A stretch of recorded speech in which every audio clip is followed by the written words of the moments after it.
La France est en train de changer. Elle change beaucoup plus vite et beaucoup plus profondément qu'on ne le croit. Désormais, quand il y a une grève en France, personne ne s'en aperçoit.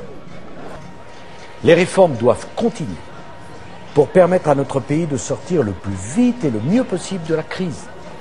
Je pense d'abord à la nécessité de mener jusqu'à leur terme la réforme de l'hôpital, celle des lycées, des universités, de la recherche, de la formation professionnelle, parce que ces réformes conditionnent en grande partie notre avenir et l'avenir de l'emploi de vos enfants.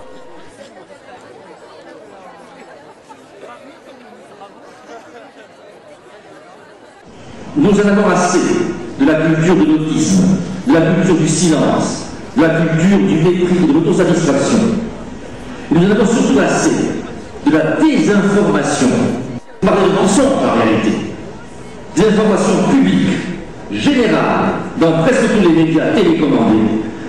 Non, nous ne sommes pas une bande de vieux cons réactionnaires, ni de bouchistes gâteux, ni de professeurs feignants nuls, ce qu'on dit qu'on est.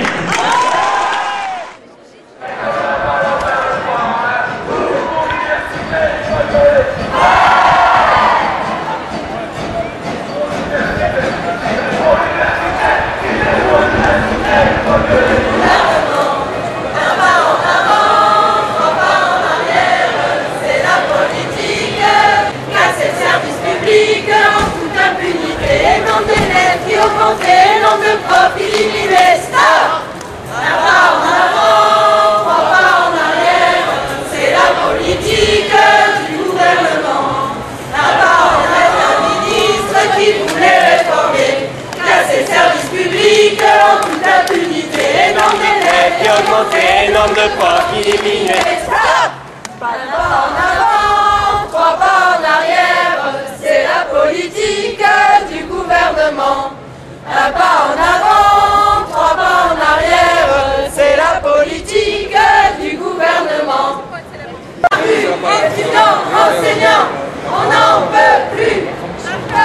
Sarkozy, as-tu entendu? Les réformes, on n'en peut plus. UFM est dans la rue, étudiants, de ce mépris autosatisfait. Oui, nous sommes favorables à des réformes, mais pas n'importe laquelle, pas dans n'importe quel sens et pas n'importe comment. Par rapport à cela, je vais, de mon point de vue, indiquer 2 points majeurs d'opposition pour nous, totalement inacceptables. Et bien sûr, il y en a d'autres dont parleront mes amis, et vous pouvez parler. Il y a d'abord la suppression de l'année de formation en alternance sous forme de statut d'élève fonctionnaire stagiaire payé. Cette suppression a deux caractéristiques pour moi et pour beaucoup de monde. C'est une régression intellectuelle et c'est une agression sociale. Ça, c'est le scandale absolu.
Demande aux candidats de ces futurs métiers, et je vais parler là spécialement de l'ensemble professeurs des collèges et des lycées, de passer un concours type CAPES en janvier, au moment où ils sont en train de rédiger en mémoire de L2. Alors quand on nous dit que maintenant on va former des professeurs à un niveau supérieur, je dis que c'est un mensonge. C'est faux, ils seront reformés.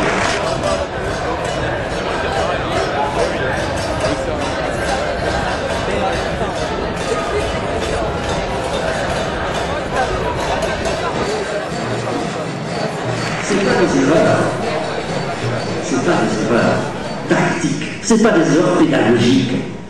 c'est pas du bling-bling par hasard. Non, non, non. Derrière tout ça, il y a une pensée organisée, précise, qui est l'esprit finalement de l'ensemble des réformes actuelles. L'esprit de la loi d'ailleurs, son libéralisme, le désengagement de l'État, la précarisation, la privatisation.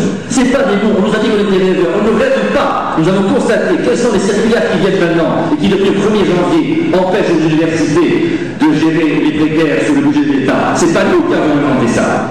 C'est donc beaucoup plus grande portée de ce qu'on dit. C'est la pensée même du fonctionnement de l'école de la République, c'est le plus